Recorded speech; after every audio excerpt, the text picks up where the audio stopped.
important because all religious subjects are important, all political subjects are important, because all of them need to be reappraised in the light of reality, because we have not faced reality, because we as a people live in a world of fantasy. And once we face reality and use religions properly, and once we understand how they are used by other people, and once we separate, not so much as separate spirituality from religions, and understand that out of our spirituality came the world's religions, and that we have been naive and let people take from us the basis, the elements, make religions and come back and sell them to us. Once we understand that, and that we had a much better version of the same religions before their former creation, then once we recover from the shock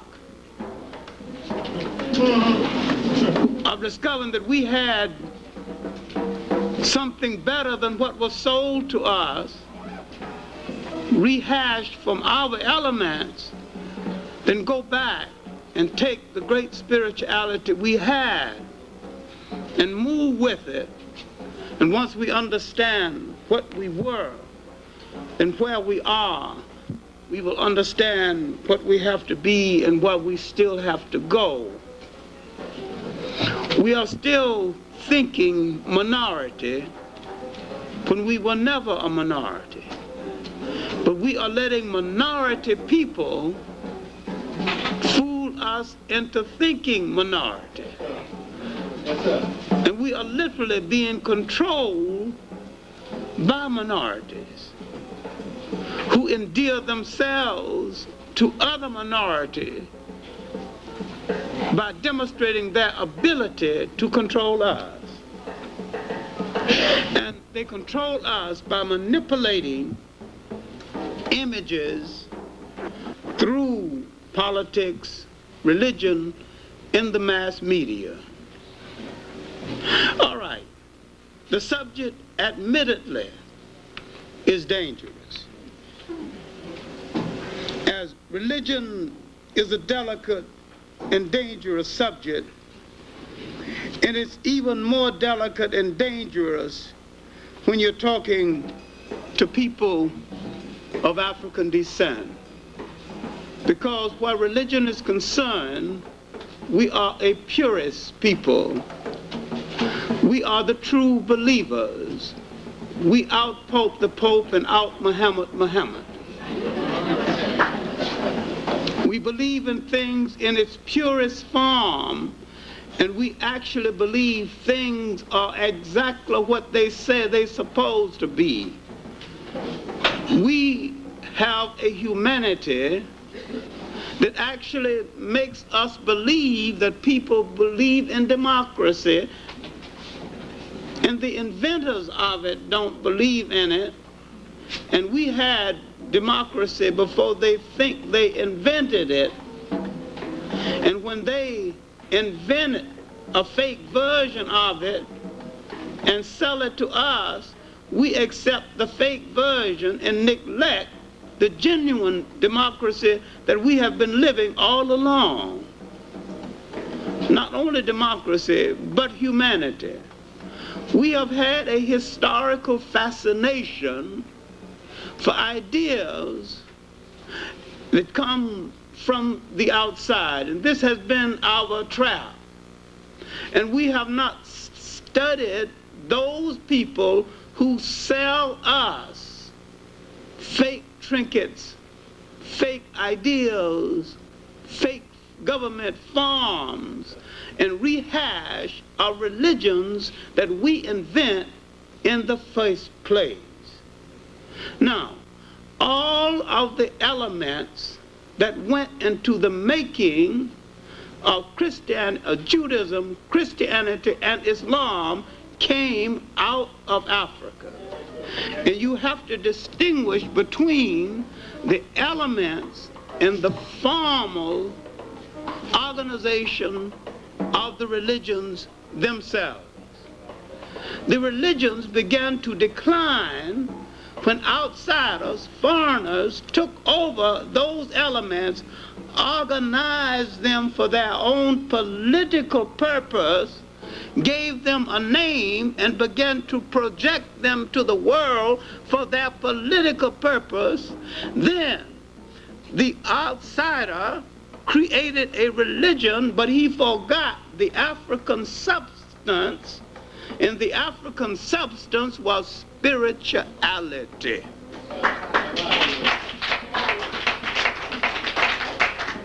Because if you have spirituality, you can use any one of them or none of them. Because the African spirituality encompassed the essence of all of them. The white man has religion, but he has no spirituality. Then you must study and understand the difference between Islam and Arabism, something which is difficult for black people to understand. The Arab did to Islam what the white man did to Christianity. He subtracted the spirituality and made it a political instrument for his opportunism. But when it came over to the African accepted the spiritual aspect of it and forgot that to the Arab it was then and still is a political game, and that the spiritual aspect left him very early, and that he was then and is now playing a game, and that the spiritual aspect never touched him. And if you listen with me with some kind of patience, I will show you exactly what I mean, because if you see that it was the African who used this religion spiritually, and it was the Arab who used it politically. It is the African who still uses it spiritually, and it is the Arab who still uses it politically. If you look at the present-day Sudan, where the Arab have declared war on African cultures, and he not only while he has declared war on African cultures, he's eating bacon, drinking scotch, and patronizing European whores. That's right. He is as holy as a dog. And yet, you can go to Egypt and order scotch, bacon, or anything you want from the West, including a Western woman, and you can go to an African country that is Muslim, and if you order scotch, you might be put in jail. I am saying that Senegal, a Muslim African country, is more Muslim in its practice of the faith than Saudi Arabia. And you have African countries, because Africans in general believe in the spirituality of the religion, and while the Arabs practice the political aspect of the religion, devoid of spirituality. And it is the African side of Islam that has used it for spirituality. It was the African side of Islam and the African side of Islam alone that has used it as a rallying cry for social reform and revolutionary change.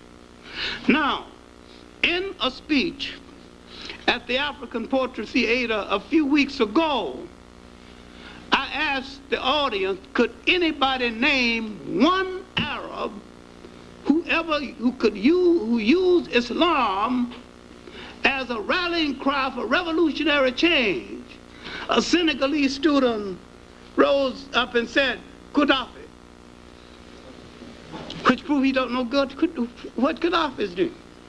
Gaddafi is an Islamic zealot who is trying to use Islam to start a new form of Islamic and Arab imperialism. He's doing a few good things to disguise his con game. Otherwise, why would he be in Chad and Niger? He's looking for minerals, he's looking for resources, and he's backing those African countries that he can Islamize. Then why would he build a mosque in Ghana? And when Ghana wanted some money for a sewage system, he would refuse.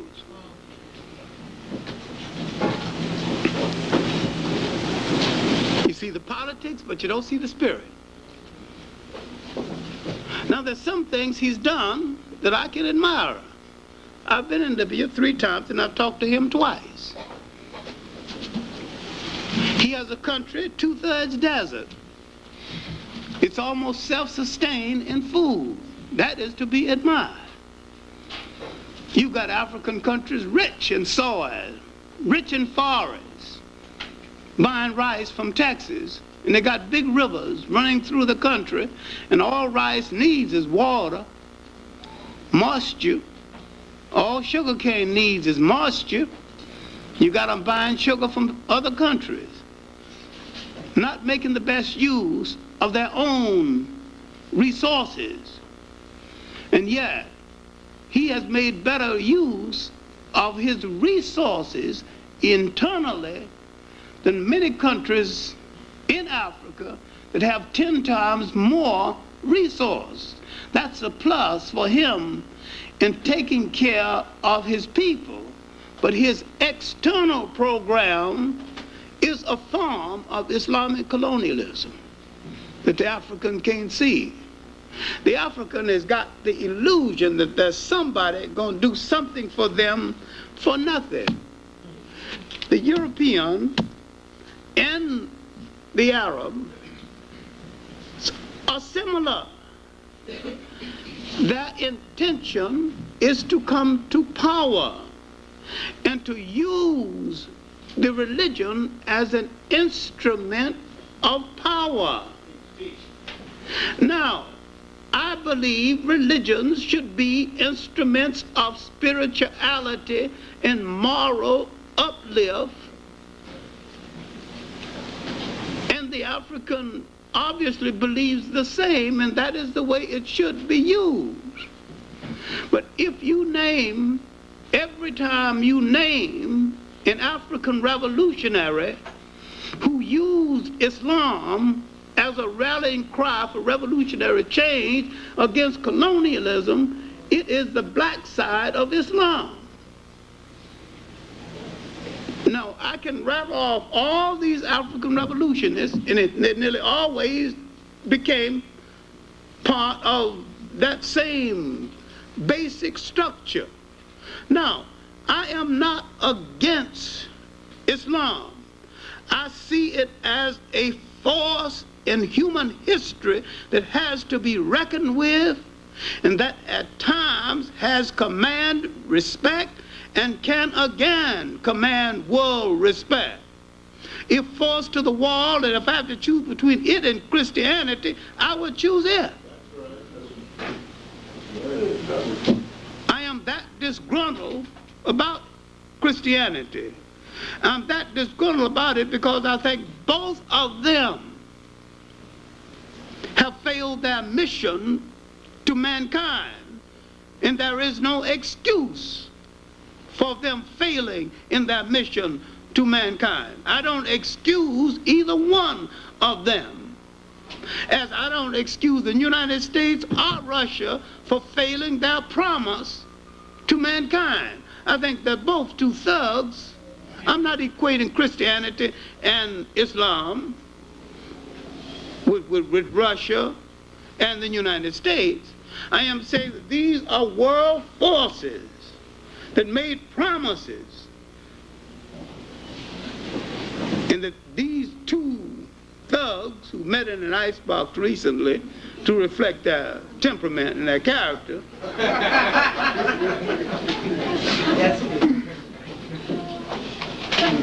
and when these forces meet, you assume that one of them on your side.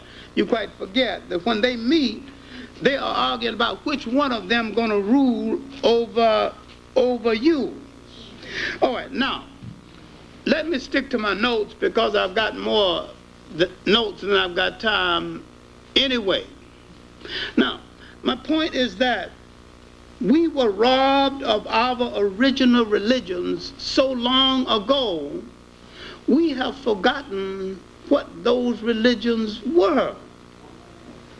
And once we go back to the original base of our religions, before Judaism, Christianity, or Islam, and when we go back to those religions were based on spirituality, and the God concept of those religions, of Judaism, Christianity, or Islam, came out of what I refer to as pre-God religions. I don't use that anymore because people don't understand what I mean about pre-God religions. They are so accustomed to the word God, they cannot understand that there was a time when man thought of a force in the universe presiding over the universe, and while he meant God, he did not use the word God, and man had more spirituality before he consistently used the word God. He used the God force and the God concept without using the word. He meant the same thing, and ultimately Western man interpreted that as meaning the same thing. But at this period, when everything was an all-encompassing, all-conclusive, man had not created, the Africans in the great river civilizations had created a religion that was so all-conclusive. It was not a weekend Jimmy Swaggart type of religion. It was a kind of religion that touched your total being. It wasn't a Sunday religion, a weekend religion. It was part of your totality, your morality, your dress, your diet, your marriage, your total human being. And it dictated everything. And this is why at this period in human history, man did not have a word for jail because no one had ever gone to one. No word for orphanage because no one had ever thrown away any children. No word for old people's homes because no one had ever discarded grandma and grandpa. Man was truly religious, too religious to shrug his responsibility in any way. I'm saying that that was the truly great religious period of man. But once these foreign clowns began to organize and misinterpret what the great Nile Valley African thinkers had and began to slap names on them and began to make political and military use of them. That's why the whole thing went wrong. Now, when we look at Islam, where the brothers go wrong, that every time they move from one religion to another, they think the new religion has been with us forever. It is the newest of the world's religions and the last one to come into the mainstream of historical consideration. And when you separate it from Arabism, if you can, and it is difficult, I must admit. But when Islam moved over into North Africa,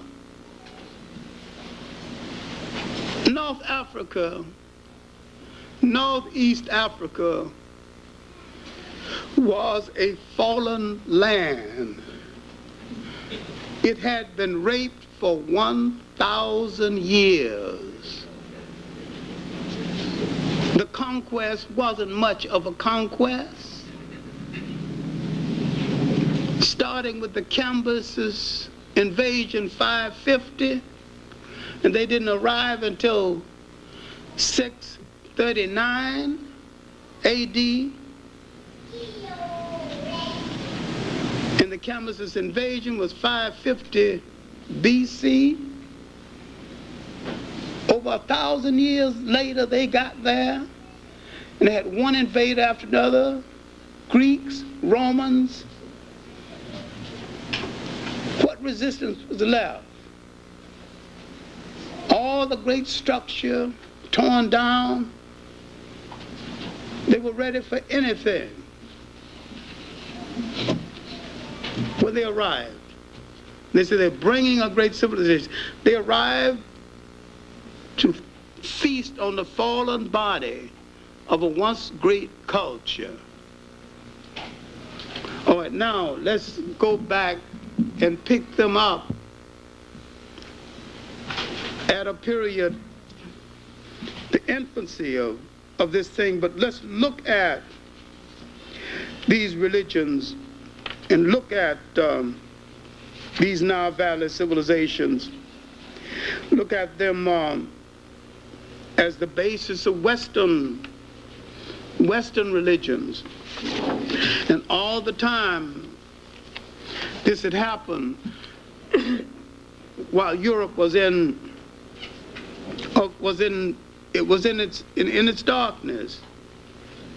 Now, when you take this like a classroom teacher, you've got to go into details.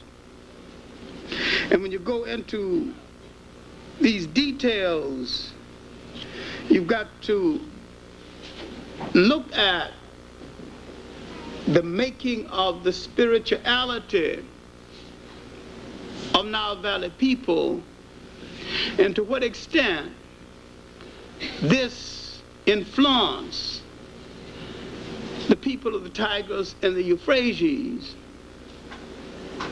and the development ultimately of the people who became the people called Arabs. Remember, and this is hard for the new convert to understand, that inactivity as a place in human history, the Arabs are basically an AD people. There is no BC activity of consequence that can be attributed to them.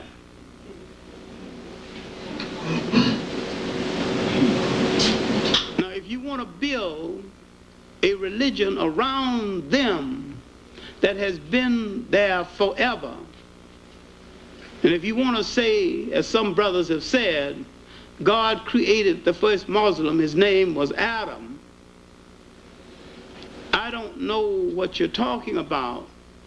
If you want to create an Islam that started before the Prophet Muhammad, again, I don't know what you are talking about. But if you want to say that the elements, the sentiment, the basic social thought that went into the making of the religion existed in Africa before Christ, I can understand what you're talking about. But if you're going to say the religion existed before Christ, I don't know what you're going to talk about. I don't know what you're talking about. Then if you say that Islam is the black man's natural religion, I don't know what you're talking about. But if you say spirituality, the spirituality that went into the making of all three of these religions is the natural spiritual inheritance of the black man, I know what you're talking about. So you have to define your semantics, and you got to define your terminology before I understand what you're talking about. But you cannot say that he had a religion way back there called Islam, because Islam didn't exist way back there. Islam came into existence around the 7th century A.D. And that's what we're going to deal with.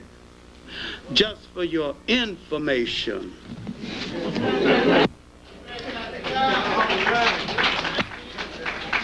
Some people never seen the Quran.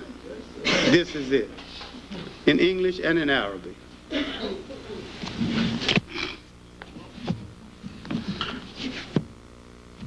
This is a short history of Muhammad and the early caliphs and the early heroes of Islam. This is a book all black Muslims should have read, called Christianity, Islam, and the Negro Race by Edmund Vilmont Blyden. I have 2 shelves of books dealing with Islam, Arabs, and their history alone. 2 shelves. And I read practically everything and every word in every book. I grew up a Baptist Sunday school teacher.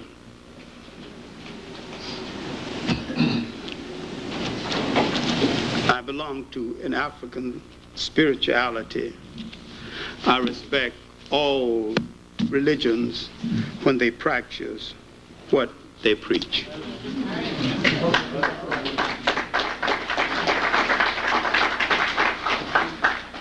Now,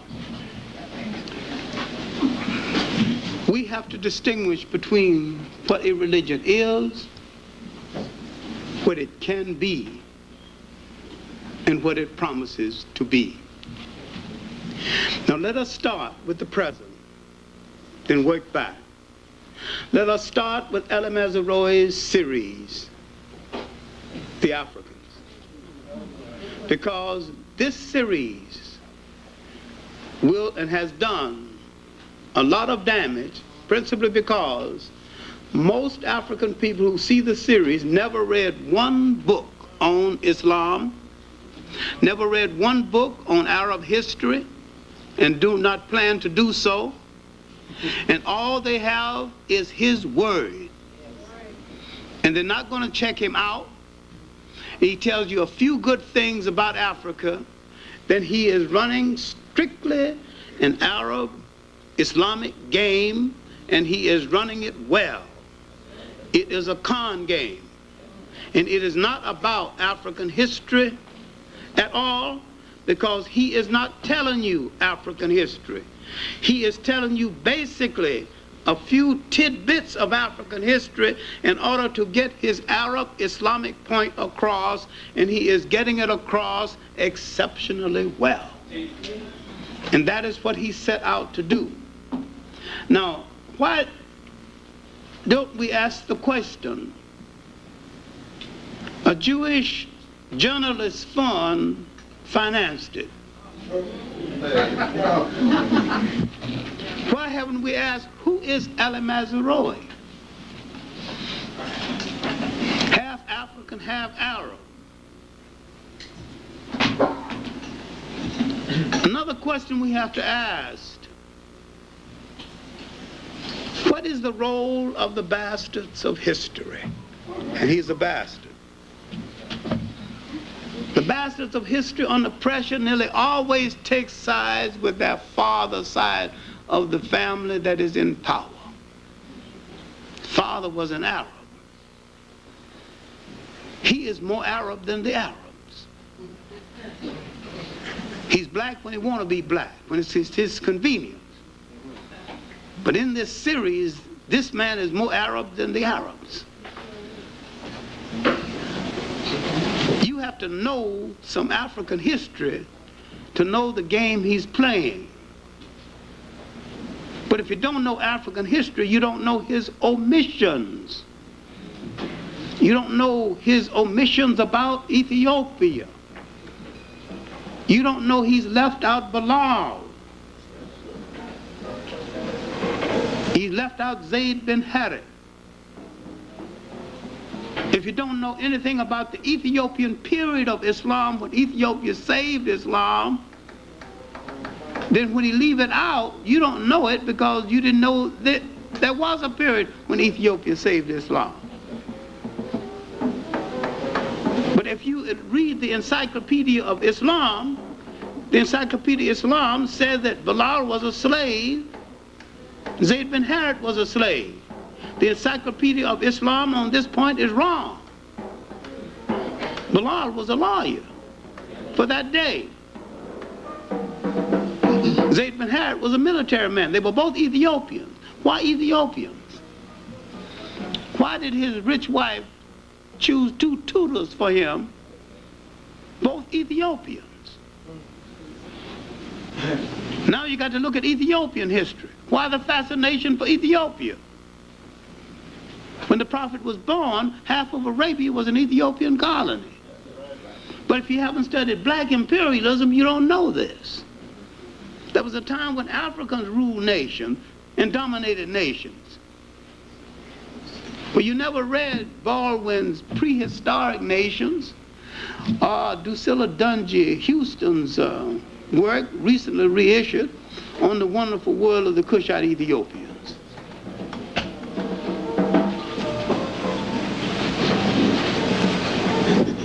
The second chapter, Chancellor Williams' work, The Destruction of Black Civilization, dealing with the southern African origins of Egypt.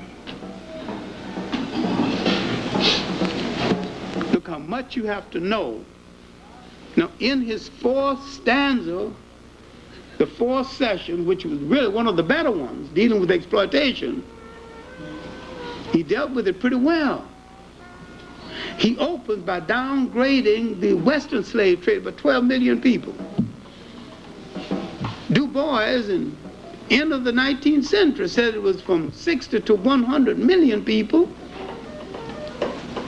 The documentation has proven since then that it was at least twice that much. Then the other documentations on the Arab slave trade, in a work called Slave Trade in the Indian Ocean, prove that one period 35 million Africans were taken out. Then he said there's only 2 million Africans in the Arabian Peninsula. And he asked, where are those Africans? He's safe because most people don't know where are those Africans. Alan Mazeroy, who's known me for 30 years, wouldn't dare stand before me and ask that question. Because I got an answer. I know where the Africans went, who are not in the Arabian Peninsula. A lot of them went to India to perform the armies for the Maharajas. A lot of them went to Asia, different parts of Asia. Some went to China.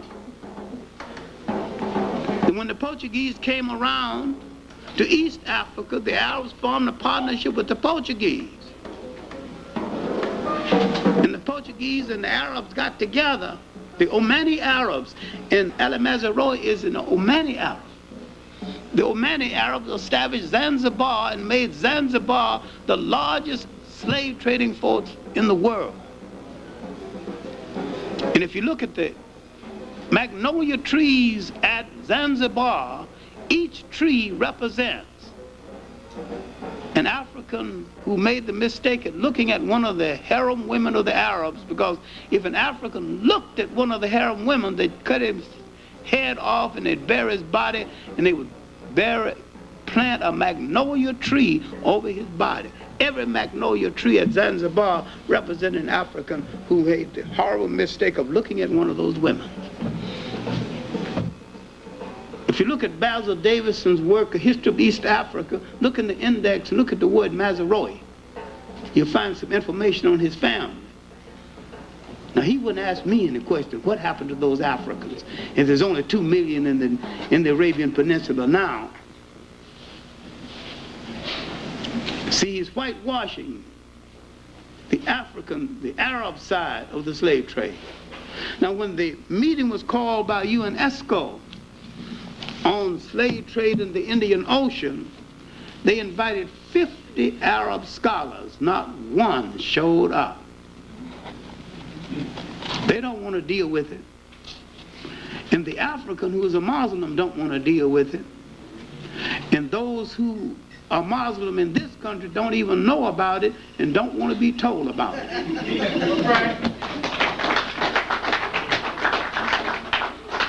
Because they think when they left Christianity, they joined a pure thing that is without fault. I'm not saying leave it. Stay with it. Stay with whatsoever you want to stay with. But realize all Western-oriented religions are faulty. All Western-oriented religions were in the slave trade one way or the other, one time or the other. And all religions that said that God endorsed slavery are liars and hypocrites. No religion and no God ever approved of anybody enslaving anybody. The Quran, and if you doubt it, you can take a copy here and find the passage, says that you can beat your wife, but you have to beat her with a stick only so long. The stick cannot be too large, but you can beat her.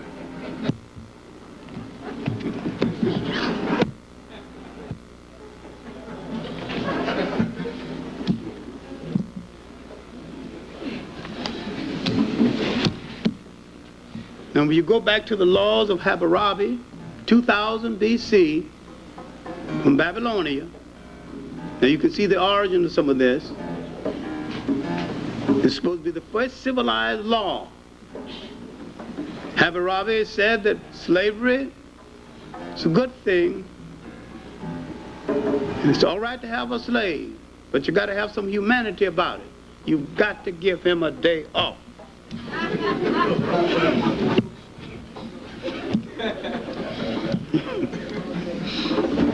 Give him a day off, it's all right.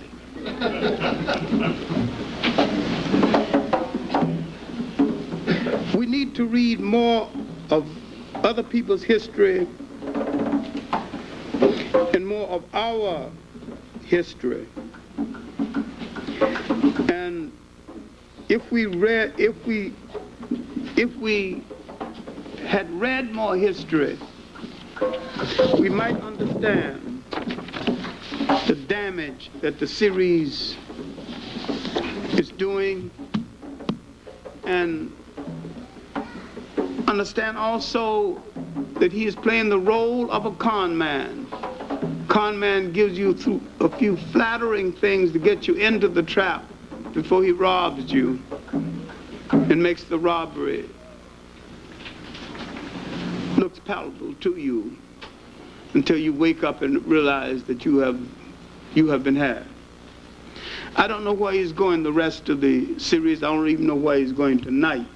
And this series will get more exposure than any educational series ever.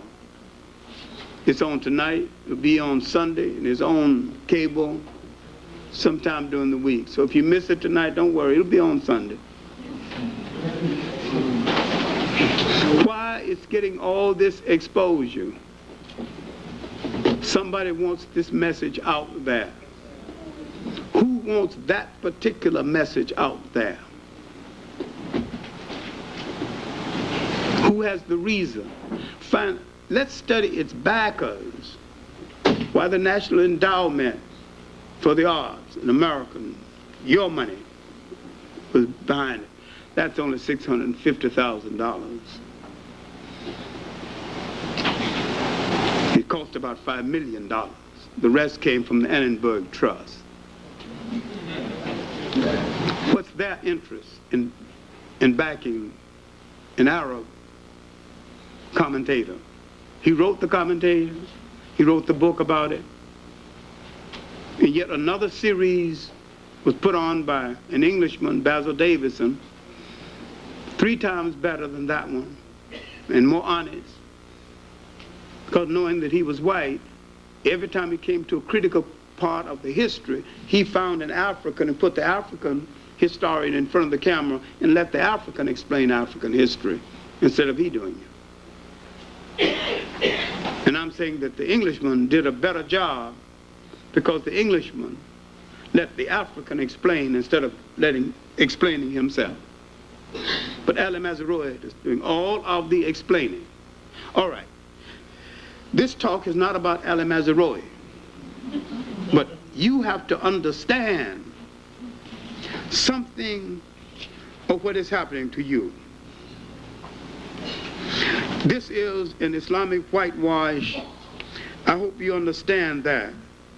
And the sad fact is that most of you and most people who saw it will not understand that this is what it is.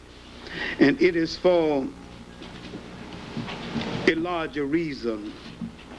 And that reason is going to come out more and more. Now let's look at Africa on the eve of the rise of Islam. Religions rise and are created and grow in a vacuum.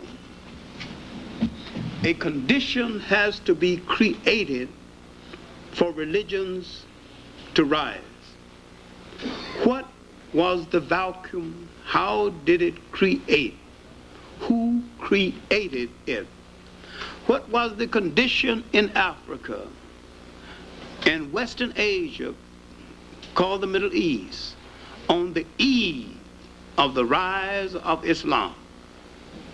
If Islam rose in the 600s AD, what was happening in the 600s AD? The Roman Empire was falling apart. The Roman Empire had been falling apart militarily since 450 BC AD. 450 AD, a bunch of German thugs called Vandals moved down and hit the Roman Empire. Now, the Romans had propaganda out that the Roman was invincible militarily. And a lot of people believe this.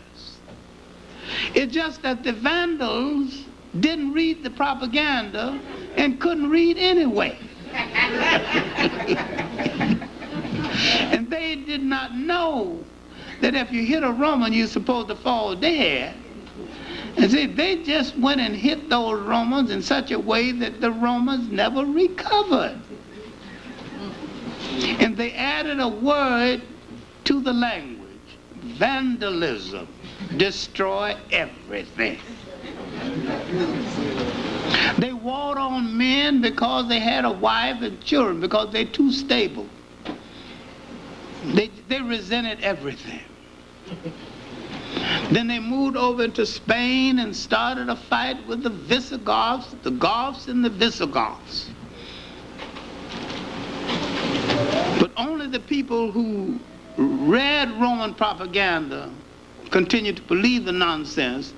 But the Romans would coach a long time.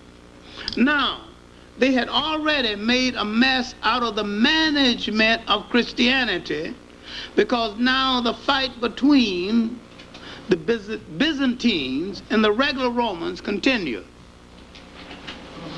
When the Romans, and if you understand what I'm saying right now, maybe you'll straighten out some current thing. When the Romans stopped killing Christians and became Christians, they wanted to take over the apparatus of Christianity from the Africans who were managing it while they were killing Christians. When the European takes over anything, he wants to control all of it, not a part of it. Now, if some backward people called black leftists understood this, they would realize that if they help the white left into power, the white left is going to do them in.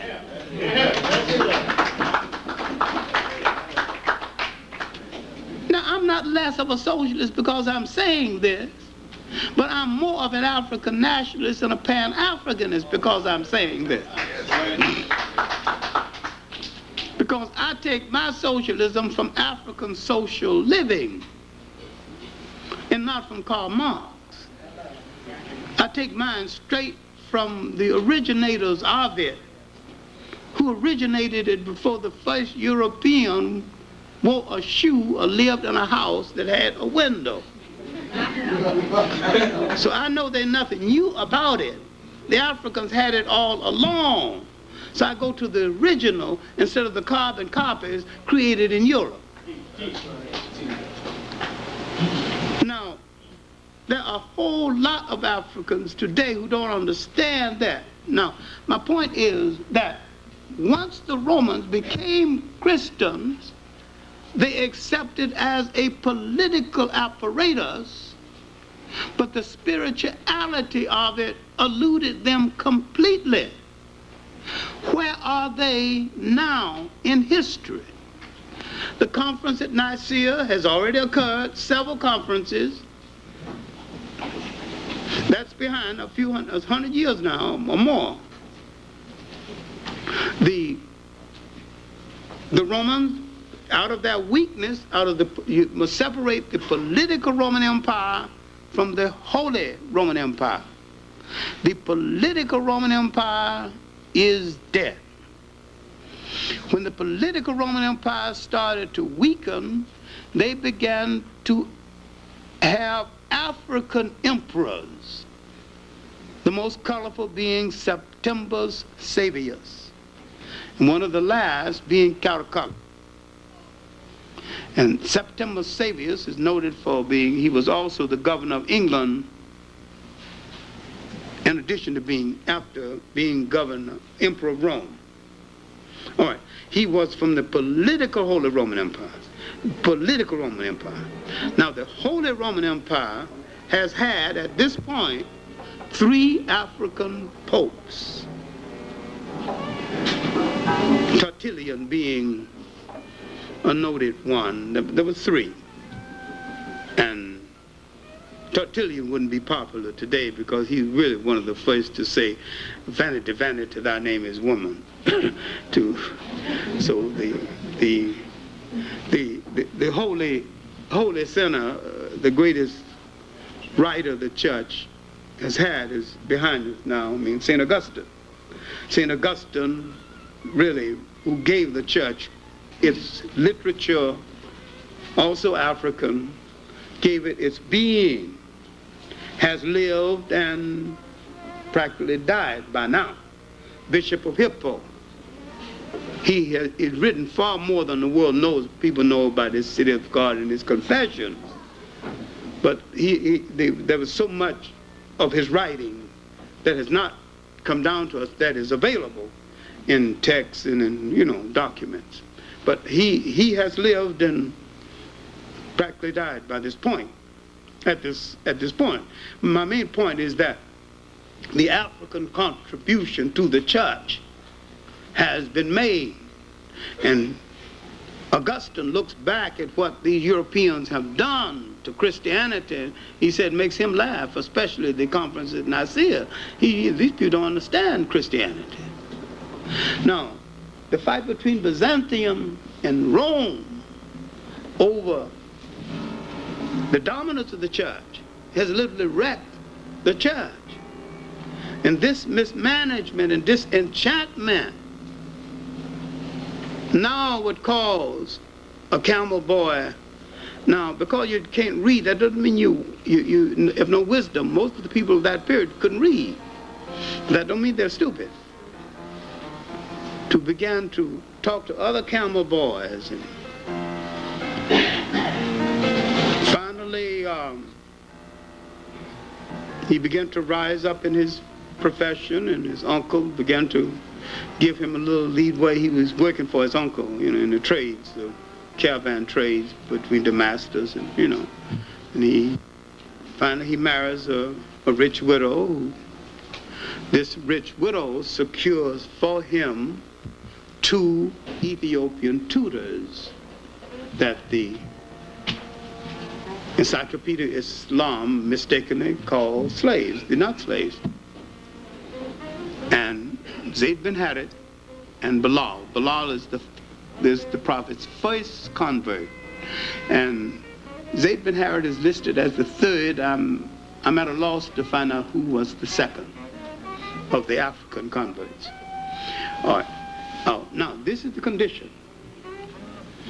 The corruption of Christianity has reached a point where, failing to find reform, to get reform, he began to send letters to the different heads of state asking them to accept the new faith.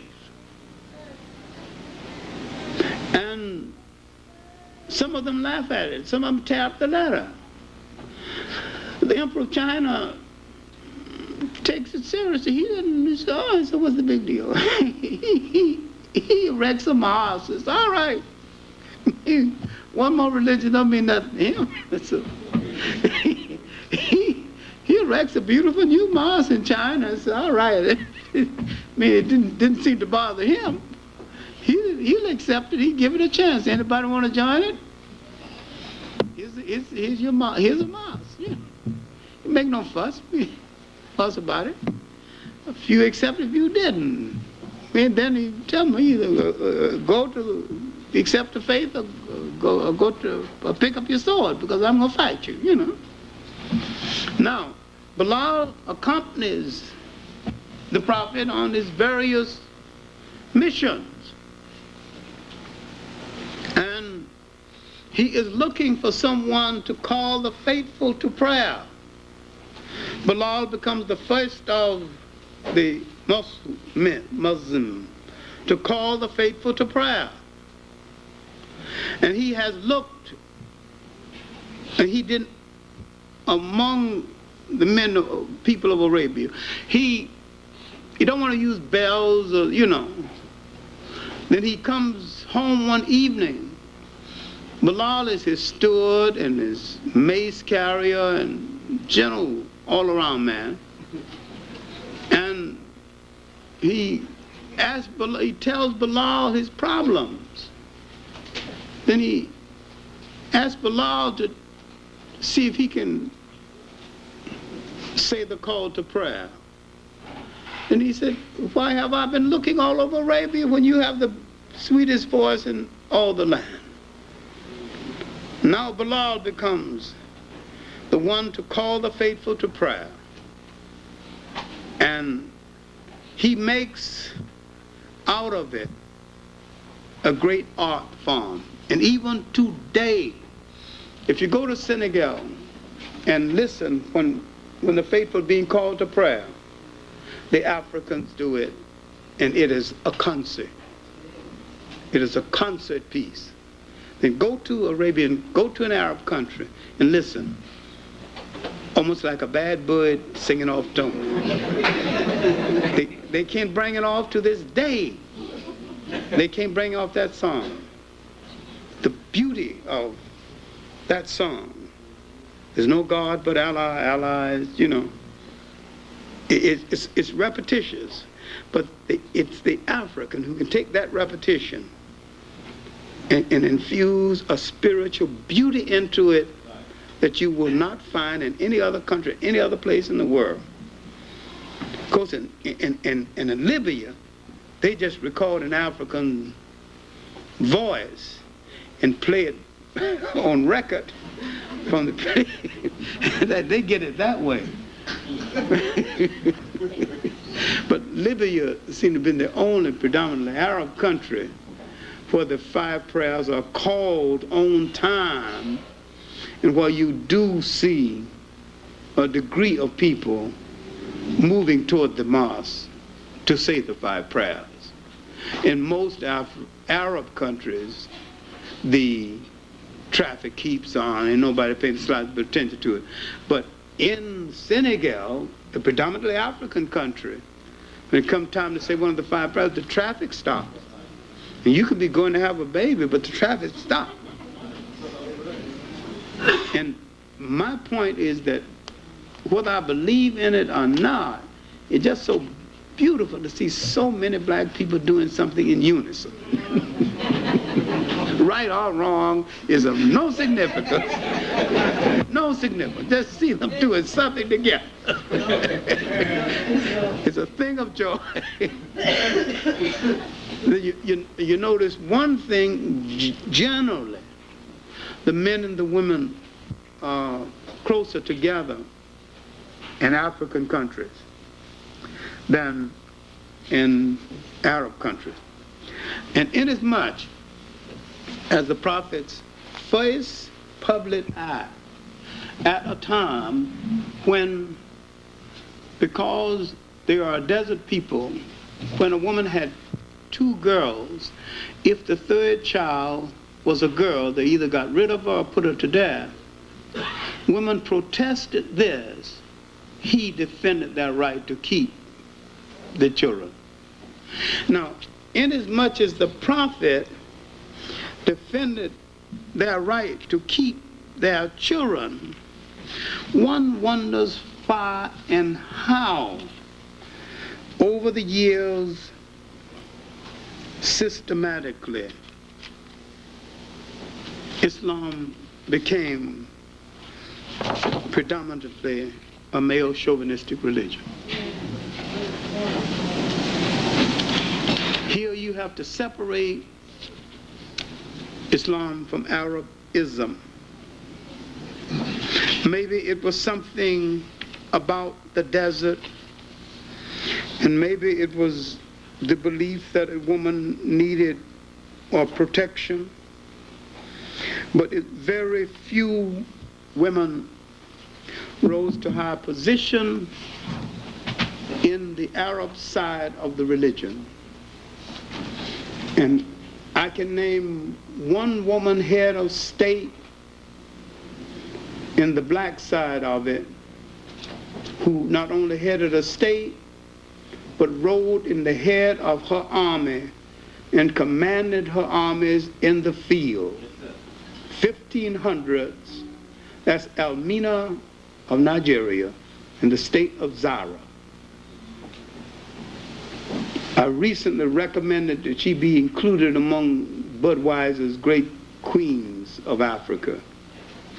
And I purposely supervised the writing of the copy in order to eliminate a whole lot of the misconceptions about her. And they are misconceptions and rumors. The rumor was, because she never married, is that she took a new lover each night, and if his performance wasn't adequate, she had him killed in the morning. There was no proof of this at all. And if that rumor got out, I guess half of the male population in the world might disappear. Even stars don't perform at their best every night.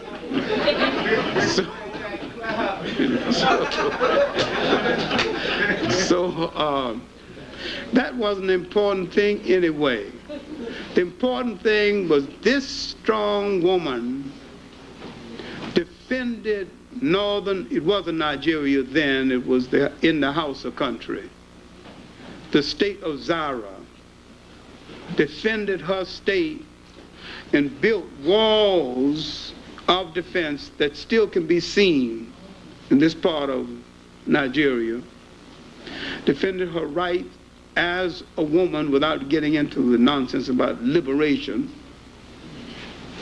held her ground, defended her lineage, and left her mark on that territory of Africa until that part, as a part of Nigeria that is literally called Elmina City. And she was a Muslim. And that did not happen any other place among Muslims for women. That did not happen. It surely did not happen any place among the Arabs.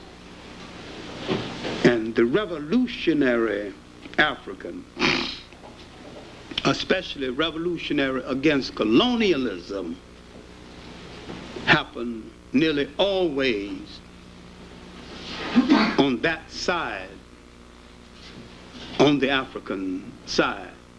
That meant that the African accepted the religious side and the spirituality, and that Islam said something to the African that it did not say to the Arab, and that it still says something to the African that it is not saying to the Arab.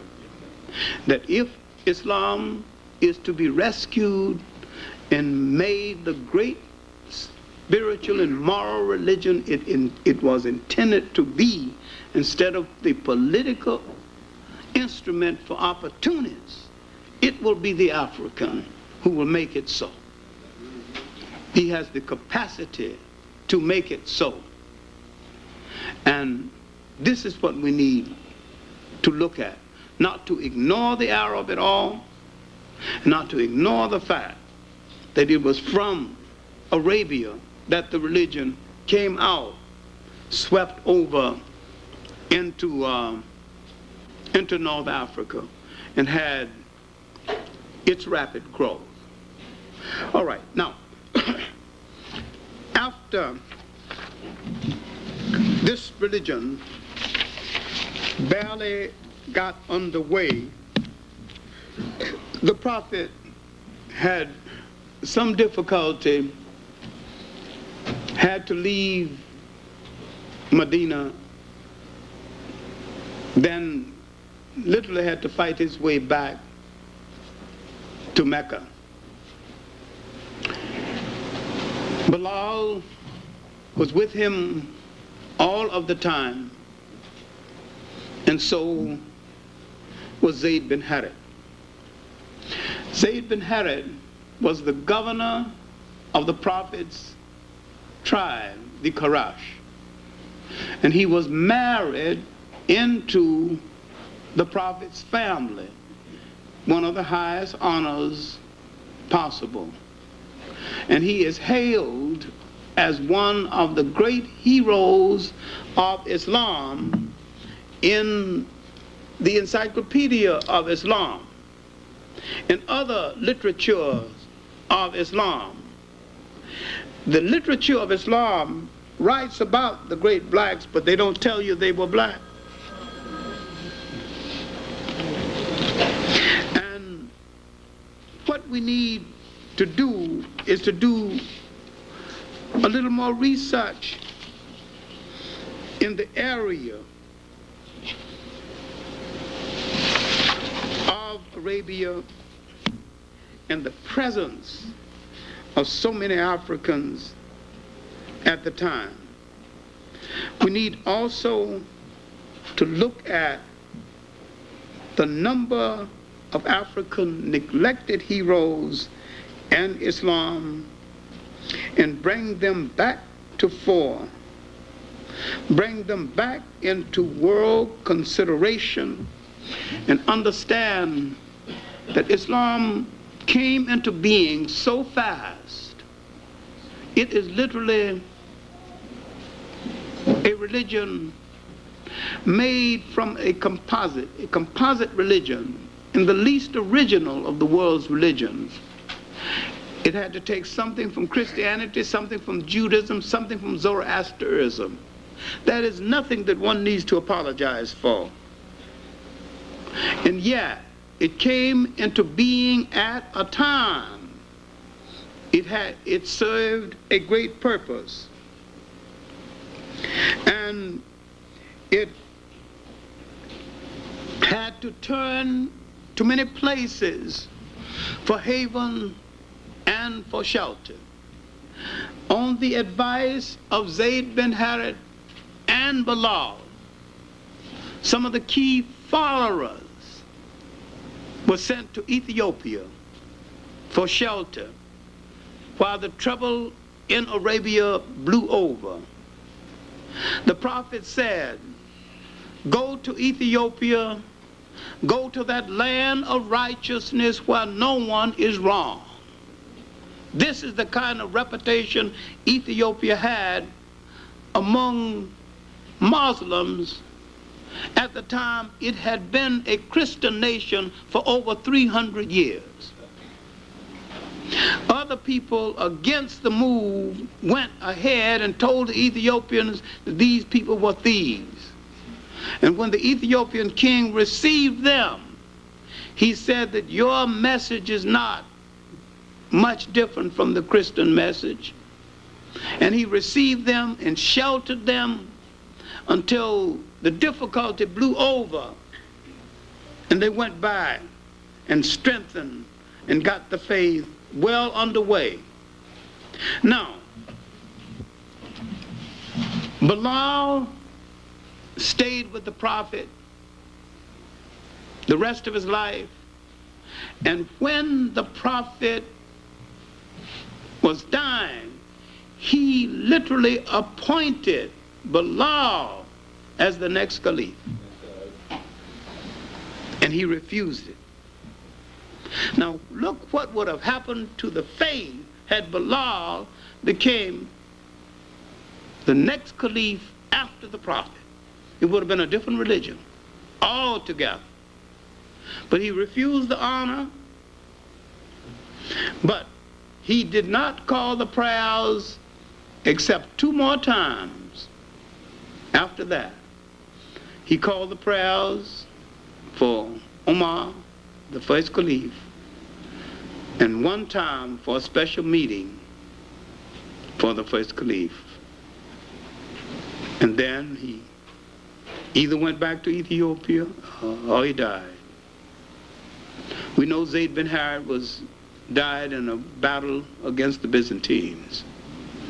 But these 2 Ethiopians had helped to lay the foundation and the strength for Islam. Islam now was ready to move out of Arabia over into North Africa, to move into the vacuum left by the confusion of the Romans and the mismanagement of Christianity.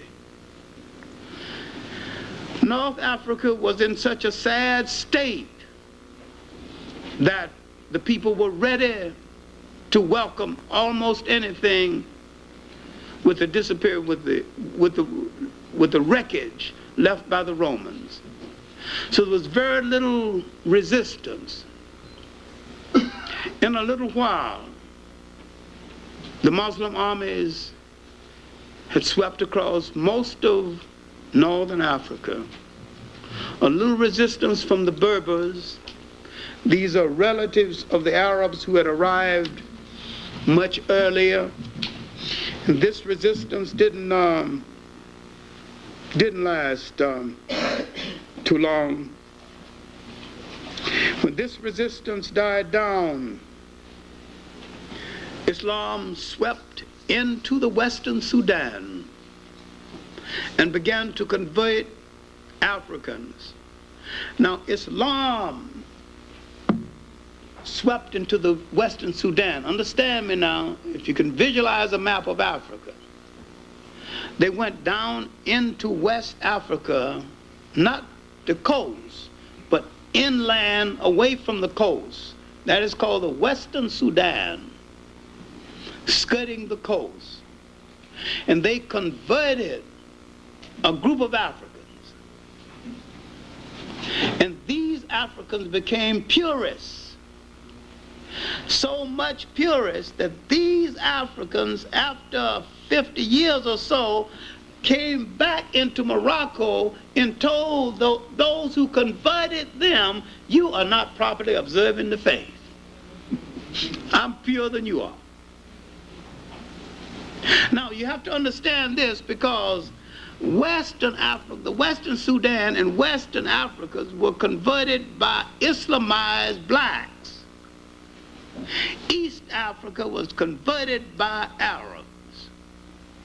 Islamized blacks knew what part of African culture to leave intact in spite of Islam. You can see the difference to this day.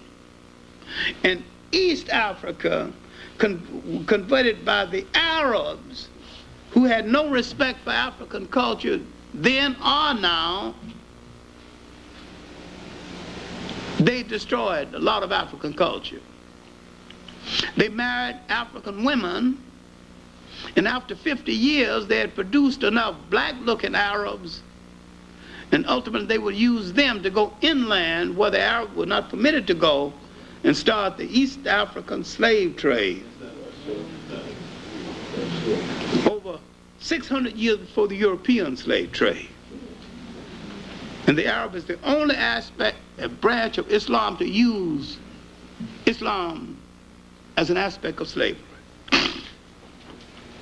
Now the Africans who converted those in Western Sudan left the matrilineal system intact, meaning the lineage coming down through the female remained intact in Western Africa, while in Eastern Africa, the Arab installed the patrilineal system, meaning the inheritance comes through the oldest son, and the lineage comes down through the male side of the family. It has wrecked the culture to this very day. It has confused the culture to this very day.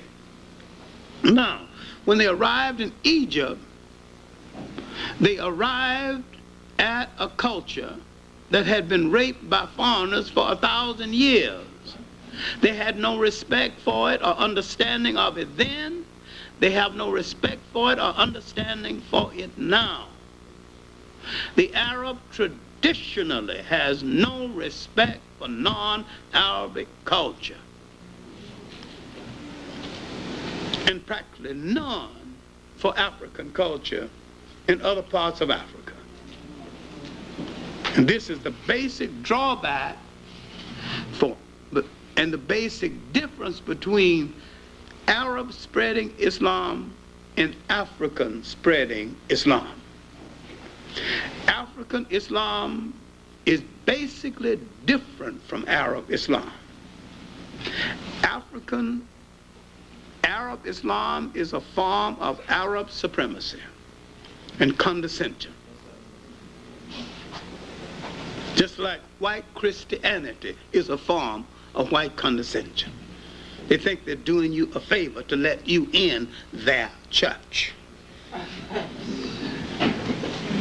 The church becomes their private property, just like the Arabs think they're doing you a favor when you come into one of the mosques. And if you go to Mecca and see the discrimination against colors, different colors, you will find that out, is that even in Mecca, there is color discrimination. And they'll look you straight in the eye and deny the whole thing. All right, now, they're in Egypt, but out of the Western Sudan would come a great general, Tarak Ben Zad, or Jabral Tarak. He would discover a weakness in Spain, fighting the Goths and the Visigoths, and the Vandals fighting among themselves. The dissident element in Spain would do something white people rarely ever do. They would sneak across into Africa and tell the Africans how weak the whites are, and said they are so weak, if you want to conquer them easy thing to do. Jabbar would send a testing army, about 10,000, just to test their lines. You find it is easy. Then later, he would send 60,000. He'd take Spain. Now this is purely an African conquest. You are not dealing with the Arab conquest of Spain at first, because the Arabs were not there at first. The initial conquest of Spain was African, not Arab. That army came from the Senegamia, now Senegal, and parts of what is now Mauritania. And when they moved over and conquered Spain, Madame Bourguiba has written a book on it that bears the name Tarak Ben Zad. The Rock of Gibraltar is named after him. It's the hill or the mountain of Tarak. Gibraltar is a corruption of his name, Jabbar. And she describes the army going into Spain. She says the army was black as ink. The general was blacker still. Meaning the general was the only one riding a white horse. So his blackness against that whiteness looked blacker than the rest of them. But the horse was better dressed than the kings of Europe, with silk and brocade.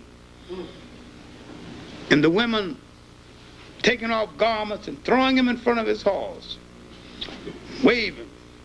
Let me beat the foot. I'd like to see Hollywood put this in Technicolor.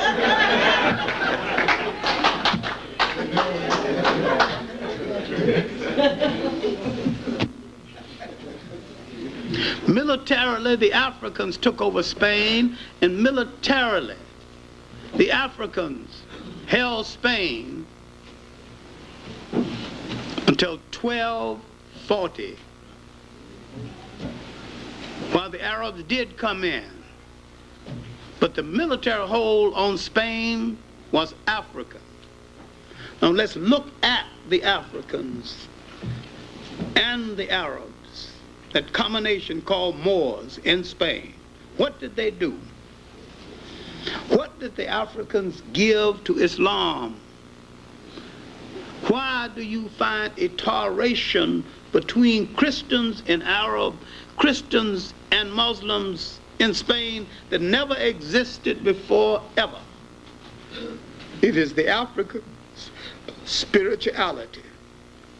They coexisted with the Catholic Church side by side. They worked out a humane agreement. No mass killing. They built public schools. They built public baths. There's a chapter in John Jackson's Introduction to African Civilization called Africa and the Civilizing of Europe. You would do well to read it. That chapter alone is worth the price of the book. But there are many other books on the Africans and the Arabs in Spain. They gave Spain the greatest civilization it has known before or since. They built a great university, Salamanca. They translated the great works of the masters of Europe, including a lot of work they had stolen from Africa. Europe had forgotten its own masters. The Africans translated it. It was the African that suggested that the Jews be appointed to the chairs in the mind sciences. God, what an error. All the ideology chairs. It was the Africans who took the Jews into Spain and made them the grandees, the money managers of Spain. And when the Africans lost power, Some of them went Holland and found the Dutch East India and the Dutch West India Company and became managers of the slave trade. People find no compunction of turning on us when it's their convenience to do so. But their performance in the partnership between the Africans and the Arabs and the Berbers in Spain was a long and beneficial partnership and a fine moment in their history and in world history. The African and the Arab and Islam had united and held Europe at bay for almost 1,000 years. And when that partnership went bad, both of them were in trouble. By 1450, the Africans and the Arabs began to argue among themselves over nonsense at first. But 1240, the Portuguese had broken away from the Africans, but Spain was still under their domination. Then half of Spain, by 1455, had broken away, the Castilian part. And now they had colonial aspiration of their own.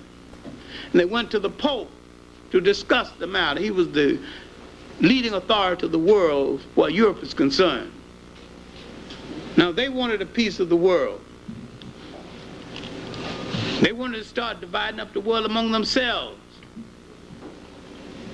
And the Pope told them, you are both authorized to reduce to servitude all infidel people. In other words, you need not feel guilty about the slave trade that had already started along the coast of West Africa. The fact that there were great independent states inside of Africa is something I'll talk about later on. My main point here is that Islam had swept down into the Western Sudan. That a lot of people say the great states of Ghana, Mali, and Songay were Muslim states. Ghana was never a Muslim state. In fact, Ghana was destroyed by Muslims. By Abu Bakr of the Susus. When he pulled his army out of Ghana to help his co-religionists in Spain, he died.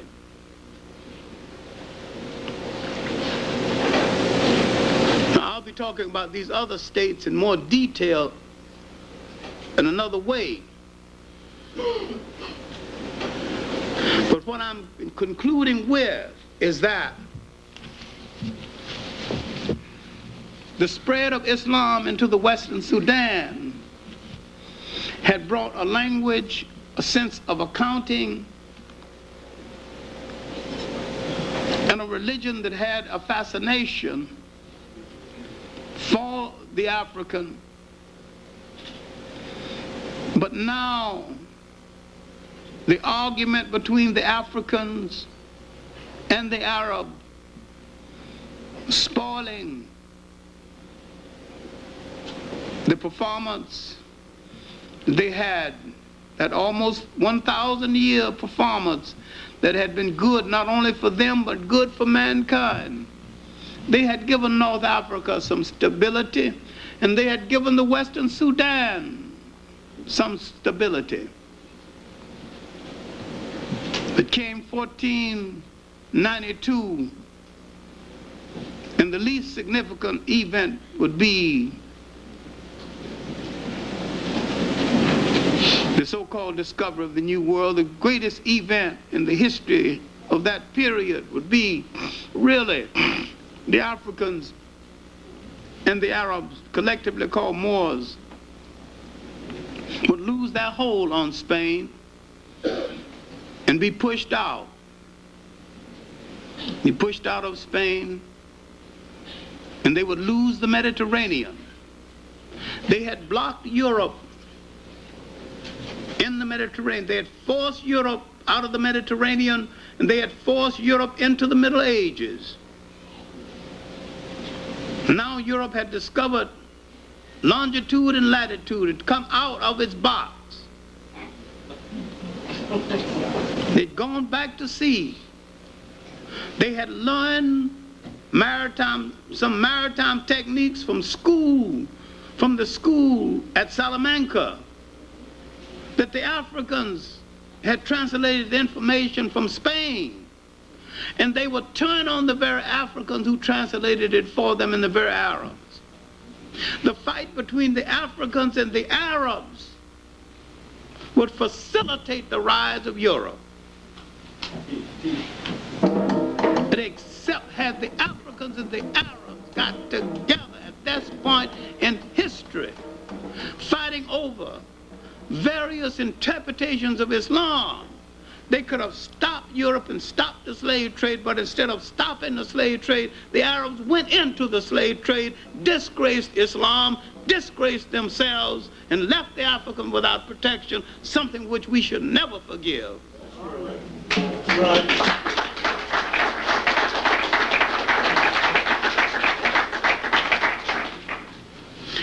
And after this, the Africans, mixed Africans, Berbers, and Arabs in Morocco, sore heads, turned inward on Africa to rob the nations to the south.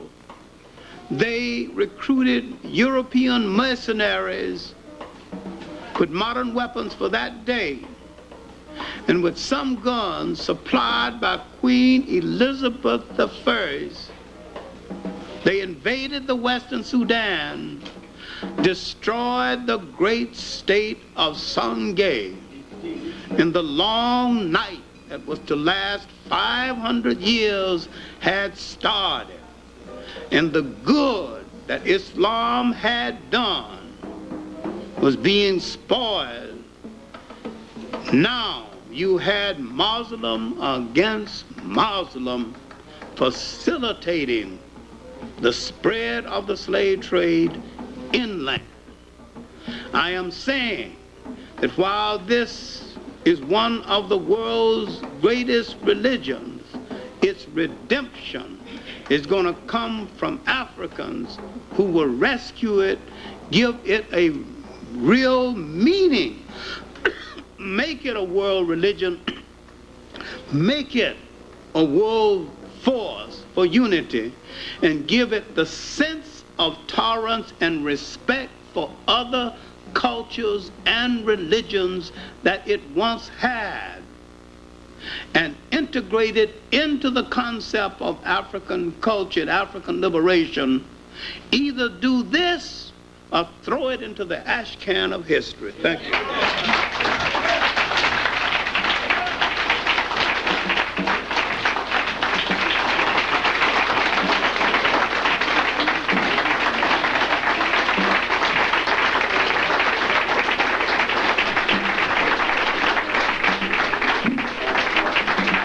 Henrik Clarke.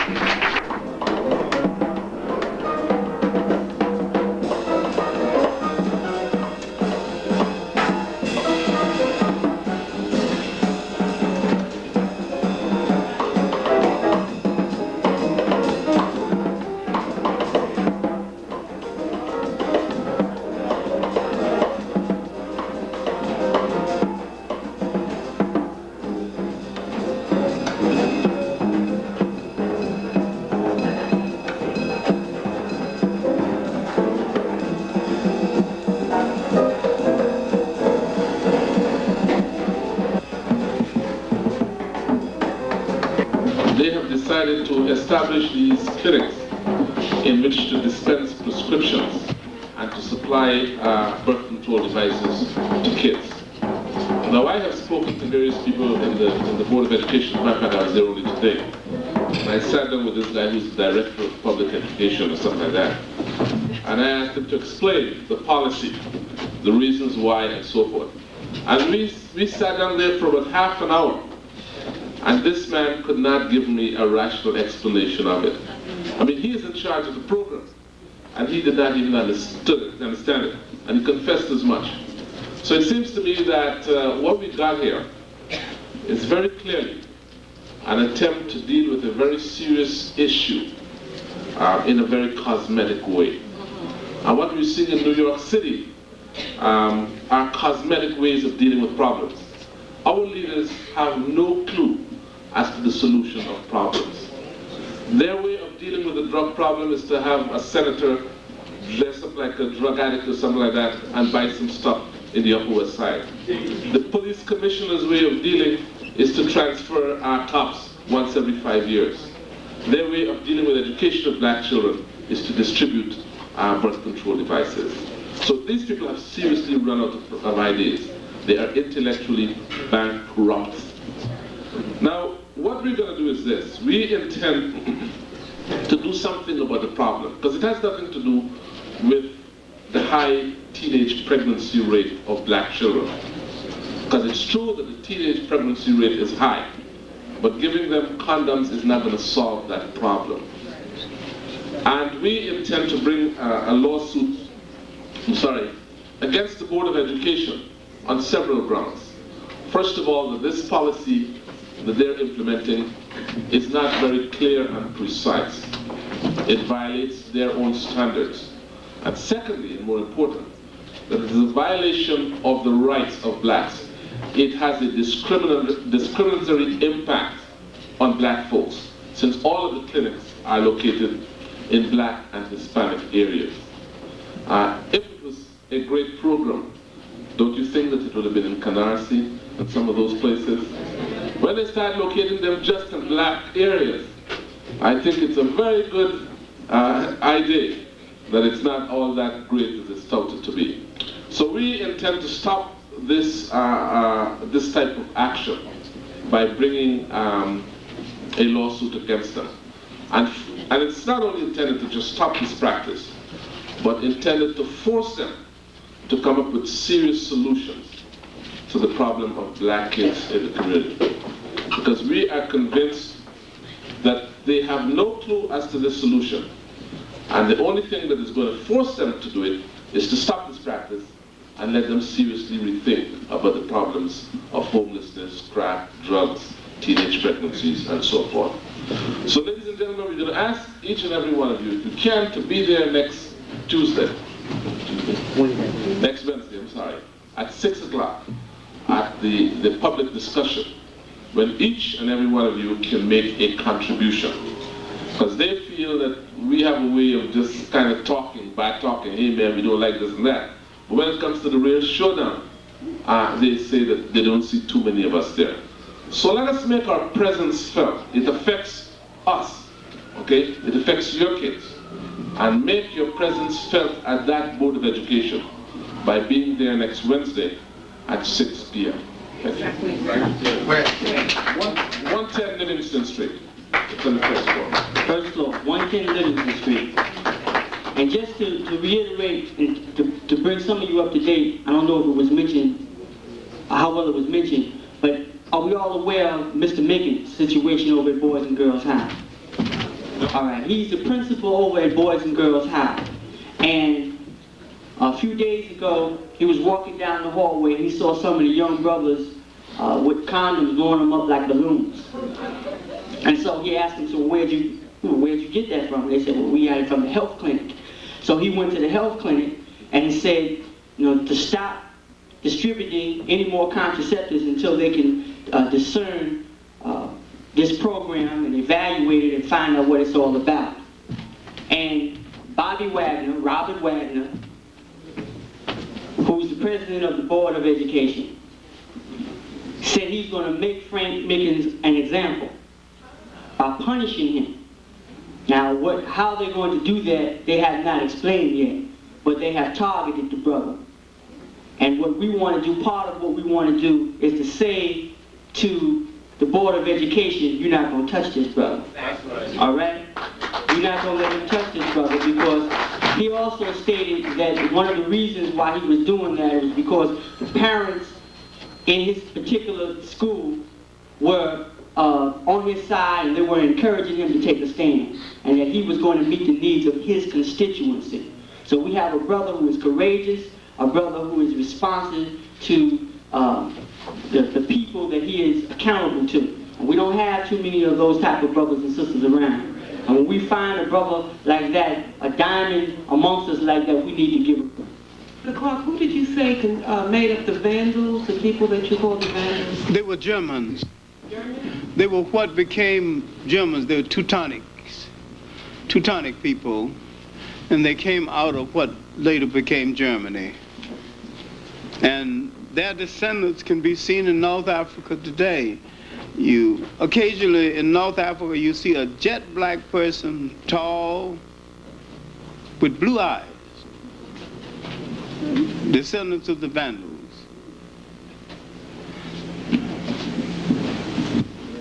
Exactly who are the Arabs and where did they come from? They came from the Arabian Peninsula. The Arabs are really a mixture of people.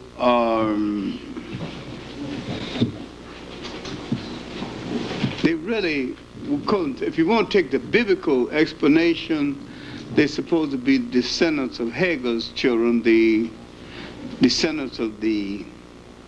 Remember, Abraham had children by an African woman called Hagar, and those children supposed to be the Arabs, and the one he had by Sarah supposed to be the Jews. Now this is the biblical side of it, but the physical, the actual historical side of it is much different. People came out of Western Asia. They're really a mixture of people, and they run the extreme from black to blonde there. To be accurate, they're really a bastardized people.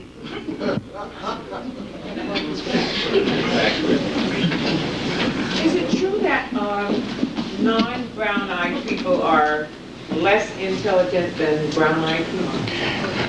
I don't want to get into that. I don't believe, I mean, really, I don't think, even if it's true, I don't think it has any great significance in relationship to what I was trying to get across. No, I don't really think this is of any significance tonight, and even as a discussion, it weighs not. I wish you would ask me a question that's relate to what I talked about tonight. I didn't talk about this kind of fringe races. I want to talk about some hard stuff, really, that's soft, peripheral. Someone to come up with a real question that relates to what I said. Yes, sir, Dr. Clarke. I concur with many of the things you said, but you also made some generalizations about African people in this country. Then say it. Go ahead. State it. There are people who are Muslims in this country who are trying to, in the best creative and innovative way they can, Africanize Islam. Mr. Farrakhan has been very clear about his position about Arabized Islam. Malcolm X was very clear. Elijah Muhammad, I think, even though he did talk about the Asiatic black man, I think he was very clear that he was about sort of a nationalistic type of Islam. So I think even here in Brooklyn, we have the African Islamic Society. We got Sheikh Tawfiq in Brooklyn. I mean, not in Brooklyn, but in Harlem, 113th Street, have been teaching African-centric Islam for 25, 30 years. So they are, in continual growth and development of African American people who are trying to de-Arabize Islam. And of course, there are those who do follow the Arab line, but there are many who, just like in this center right here, who are trying to de-Caucasianize Christianity right here now. Reverend Darkley is trying to do that. There are also Muslims who are doing the same thing with Islam. So that's it. I'll concede part of what you're saying is the truth, but we still have these wild fringe groups who are coming in from such a angle that has no basis in historical truth. I believe Islam, taken truthfully from its historical base, is good enough and with historical facts. And I believe that the Arab has done a disservice to Islam. I think he has just as much right to practice the religion, but I think that the Africans need to call him to task for the wrong he has done to the religion, as you need to call the whites to task for the wrong they've done to Christianity. And I just happen to believe that those many who've been reluctant to do this. I have respect for Elijah Muhammad's Islam because it was rough-hewed, and that he created an Islam that communicated to his constituency, and he got some things done, and he made a lot of people who were kind of lost from their cultural and community moorings. He made them feel whole again and self again. I can be very tolerant and understanding of his Islam. I don't have much patience with Wallace Dean Muhammad's Islam, and I happen to think that Farrakhan has a good, smart, sharp mind. He hasn't made as good a use of it as I think he should have, and I think that he was wrong in getting so overly involved in this Jewish thing until he has taken too much time from the work that he needs to be done for his people. You're never going to resolve this, and Jews never going to leave you alone. It's a very vengeful people who never forgive anything, never forget anything, and once they get on your back, they never get off. And that it just is too much of a dissipation of energy to even be bothered with them. I think it was an error. He should have just left them alone. They, right or wrong, and they're more into whiteism anyway than anything else. Yes, Dr. Clarke, is there historical or scientific proof of the Islamic religion before 600 AD or the rise of Muhammad? None whatsoever. None whatsoever. Yeah, Dr. Clarke, I'd like to thank you for a very enlightening lecture. And my question is in regards to Pan-Africanism. Is it possible for the Africans to acquire an Africanism without dealing with the Arabs as invaders of Africa? No. Once you deal with South Africa, you're going to have to deal with North Africa. You cannot deal with Pan-Africanism without dealing with the Arabs as invader, and realize all invaders do more harm than good ultimately. Now we have to separate the Arabs from the Islamic faith. Might be difficult for you to do, but the Arabs are invaders and they act like invaders.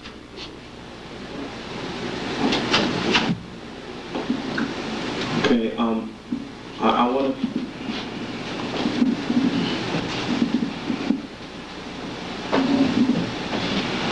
Yeah, I'd like to know what does the Ethiopian Jews and the European Jews have in common? Nothing, because the Ethiopian Jew is close to the original members of the Hebrew faith. The European Jew is an invention.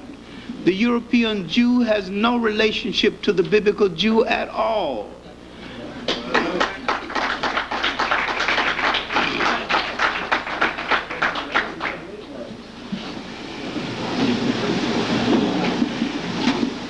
Dr. Clarke, thanks for a fantastic lecture, and just some support on my second trip to Mecca to make the Hajj during a period when I was an imam over a particular Islamic community in the city. Back in '76, I got there at a historic time in history. In '76, the Nigerian National Guard and a Nigerian Boy Scout was in Jeddah. And the reason for being there was because of the anti-African riots that took place in 1975 on the part of the Arabs. And most African states came under the flag of Nigeria at that point, so that the Nigerians had taken the position that they would protect the African Muslim against the Arab Muslim racism and atrocities. When I left Mecca in '76, I left the mosque completely and decided that I would throw my lot more deeply in Africa. But that said, just in support that we must clearly separate Arabism from Islam. And I like the way you put that, because the three so-called Western religions are nothing but innovations on aspects of African spirituality, and we have to deal with that. I would like to ask a question, though, since I can't even pronounce his name, Mazure, talked about, and I picked it up immediately, and having studied Islam for as long as I did and lived in it, what he was doing. But when he talked about the missing Africans, he said, where are they?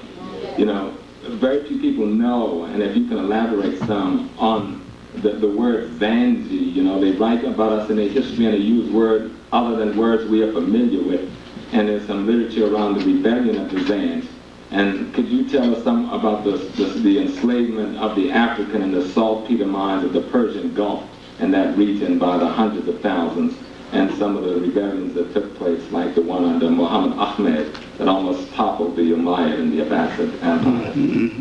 But the Arab has a trait that the European has. He is pathologically reluctant to do his own physical labor. And when El Mazaroi asked the question, where are these Africans? He failed to realize a large number of them are dead. A large number of them were sent to Asia. And a large number of them dissipated their energy elsewhere. And a large number of them didn't go to the Arabian Gulf. A large number of them went into the Portuguese slave trade, where the Arabs sold them to the Portuguese and was shipped to the New World in that form of slave trade. And another form of the Arab slave trade is forgotten, is the Arab trade from North Africa into the Western Sudan. And some of these were the first Africans to be sent to the New World. And the enslavement of the African in the Mediterranean. But the Africans have always been the ones recruited to do the difficult labor of the Arabs. And large part of the shipping of the Arabs' dhows, the Arab shipping between Asia and the East Coast were African sailors. I mean, a lot of Africans died in that slave. There was almost the slave sailors, and because of the brutal treatment, a lot of Africans died in that. You know, we can answer the question about what happened to these Africans, and Alan Mazaroi can answer these questions also if he cared to. Hotep, Dr. Clarke. Hotep. Glad to see you in good health. Thank you. I was curious. I'd like you to elaborate on how did Bilal become to follow Muhammad after he was one of the teachers of Muhammad? All right. Now, the brothers resent having anybody say that Muhammad was taught by anybody. What the brothers failed to understand is that nearly all of the world's deities were illiterates, including Jesus Christ.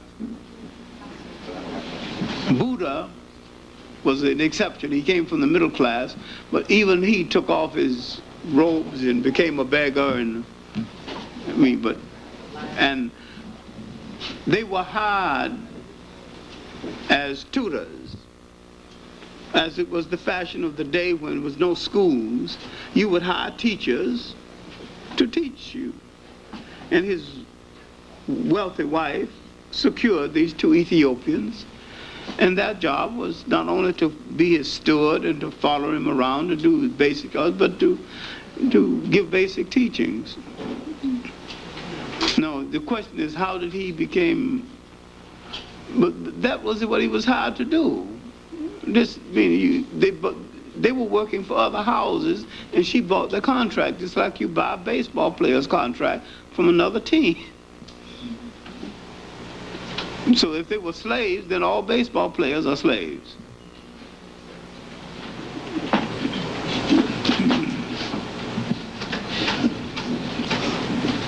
Greetings, Dr. Thank you. Dr. Clarke. There's a little problem coming up in my mind when it comes to dealing with the Africans, especially when he had a show talking on the conflicts and the colonial conflicts in Africa, and he gave this say inclination that the Arabs and the African Muslims in South Africa is going to have a devastated effect upon the freedom of the people of South Africa. Now, from your point of view, in the sense that you actually show that certain money for the Africans, right, are coming from so-called white and Jewish connections. I was wondering if South Africa does get in a very good political point of view, in the sense that the people will become free, how will the relationship with the Jews and the Arabs in South Africa, but not dealing with the whole situation in the Middle East, but in South Africa, become an effect? Could it be situation in South Africa with the Jews and Arabs reflect a similar situation like in Morocco with the Jews and Arabs in power? I'm just curious from your point of view. I would not be surprised, and hold your hat for this one, to ultimately see the Jews and the Arabs in the same political bed against the Africans. Now that you see the Americans and the Russians in the same political bed against the Africans. So the argument between the Russians and the United States is really who's going to control the Africans. And they may divide the control. I think Samuel Michel was killed by agreement. And I think both of them agreed to it.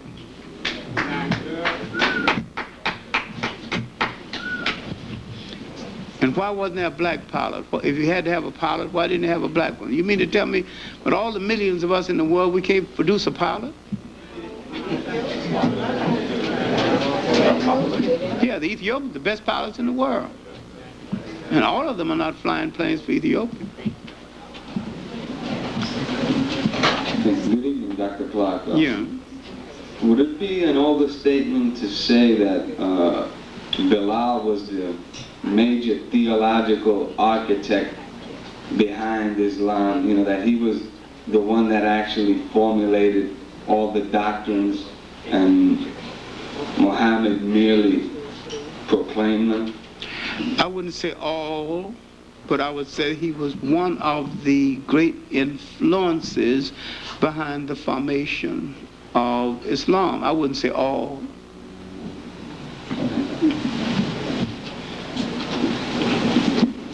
Okay, that's going to have to be the last question. It's 9:45.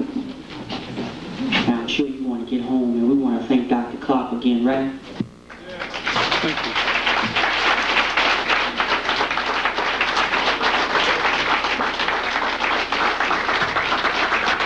Thank you.